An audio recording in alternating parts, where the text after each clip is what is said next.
নমস্কার। দিদিভাইয়ের স্কিনে রোদে পড়া এই কালচে ভাব রিমুভ করে কিভাবে এত সুন্দর একটা হেলদি স্কিন করলাম সেটি আজ আপনাদের সাথে শেয়ার করব। চলুন তাহলে দেখে নেওয়া যাক। প্রথমে ক্লিনজারের সাহায্যে আমি সম্পূর্ণ ফেসটাকে একটু ক্লিন করে নিয়েছি। দেন তার উপরে স্কিনে একটা মাসাজ ক্রিম অ্যাপ্লাই করছি। মাসাজ ক্রিমটা সম্পূর্ণ ফেসে অ্যাপ্লাই করবেন।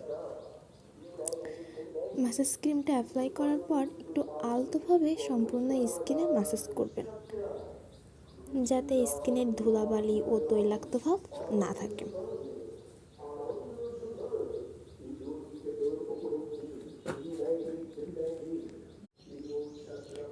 মাসাজ করার পরে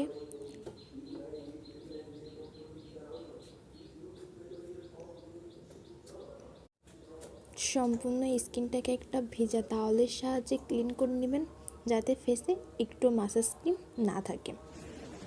দেন তারপরে একটা স্ক্রাব ইউজ করছি।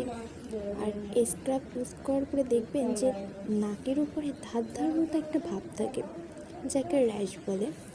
ওই র্যাশটা একটু একটা স্টিকের সাহায্যে আপনারা তুলে নিতে পারেন।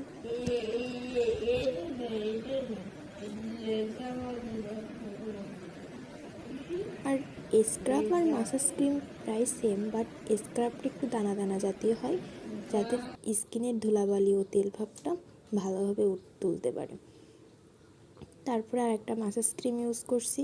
আর মাসাজ ক্রিম দিয়ে মাসাজ করার সময় লিপসের নিচ থেকে শুরু করবেন। প্রথমে লিপসের নিচে, দেন লিপসের উপরে, তারপরে নোজ, তারপরে আইস, তারপরে ফরহেড।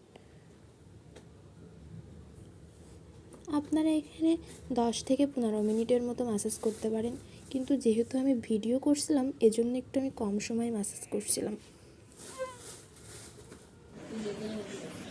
দেন ম্যাসাজ করার পরে সম্পূর্ণ ফেসটাকে একটু ক্লিন করে নেবেন, যাতে ফেসে কোনো ক্রিম বা ম্যাসাজ কিছুই না থাকে।